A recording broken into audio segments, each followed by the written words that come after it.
Closes Phoenix's non-discrimination ordinance a violation of freedom or a necessary measure that protects minority groups against discrimination? WochitPhoenix, Tempe and Flagstaff have similar anti-discrimination ordinances in a highly anticipated decision. The U.S. Supreme Court ruled Monday in favor of a Colorado baker who refused to make a wedding cake for a gay couple because of his religious opposition to same-sex couples marrying. The lawsuit was a test of Colorado's anti-discrimination law, which is similar to other laws adopted by states and cities across the nation, including in Phoenix, Tempe and Flagstaff. Leading up to the Supreme Court's ruling, legal experts said that the High Court's decision could dramatically impact not only wedding cakes in Colorado, but the weight of discrimination protections for lesbian, gay, bisexual and transgender people everywhere.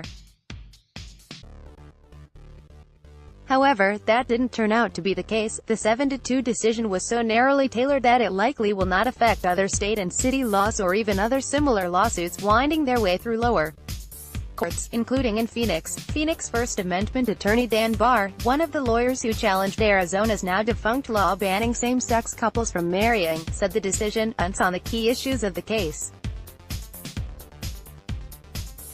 To another day, religious hostility not tolerated. Government hostility toward people of faith has no place in our society, yet the state of Colorado was openly antagonistic toward Jack's religious beliefs about marriage. Kristen Wagner of Alliance Defending Freedom. Jack Phillips, the owner of Masterpiece Cake Shop, told Charlie Craig and David Mullins he would not design their wedding cake in 2012 because of his religious views.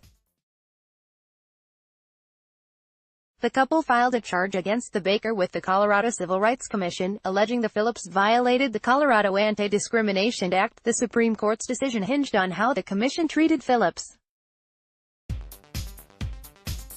In the majority opinion, Justice Anthony Kennedy wrote that the Civil Rights Commission's treatment of his case has some elements of a clear and impermissible hostility toward the sincere religious beliefs that motivated his objection. Kennedy wrote that statements made by one of the commissioners, which compared Phillips' religious views to those held by people who condoned slavery and the Holocaust, cast doubt on the fairness and impartiality of the commission's decision.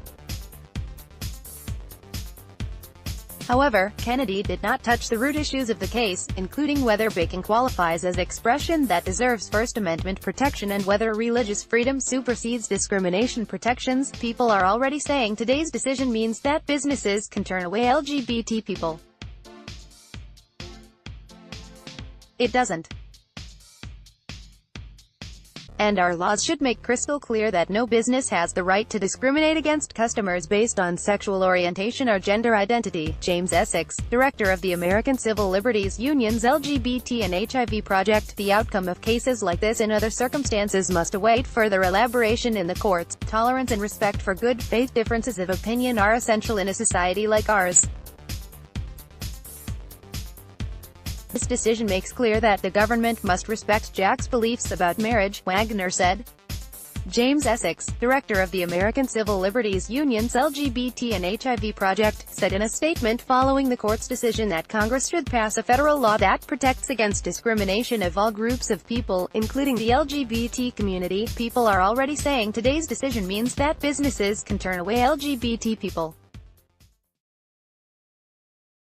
It doesn't. And our laws should make crystal clear that no business has the right to discriminate against customers based on sexual orientation or gender identity, Essex said.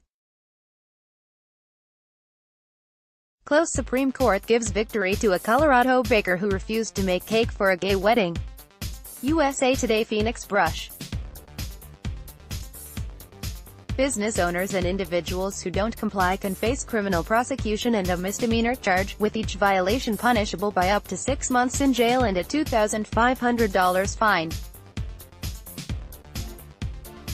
Roberts, Supreme Court ruling for Christian baker falls a few weeks short. Joanna Duca and Brianna Koski, owners of Brush. No gay couple had requested the women's services when they filed the lawsuit, but they feared the law could compel them to design custom artwork and wedding invitations that they said would violate their religious convictions. Artists Brianna Koski, left, and Joanna Duca, who are challenging Phoenix's anti-discrimination ordinance, meet with the media about their case following oral arguments at the Arizona Court of Appeals on April 23, 2018, in Phoenix. Photo, Rob Schumacher, The Republic. They also want to publish a statement on their website asserting that because of their religion, they will design custom artwork only for heterosexual couples.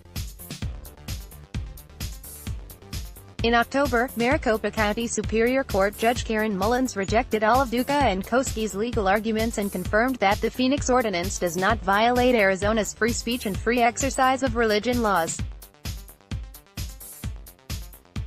Mullins also denied an earlier request to prevent Phoenix from enforcing the ordinance.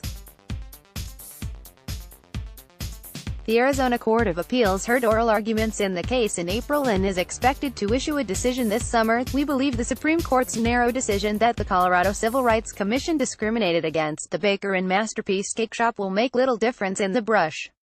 Barr said it's a matter of time before another case ends up in the Supreme Court. It could come out of Arizona, he said. Read more. Read or share this story. https://azc.cc/2lxvui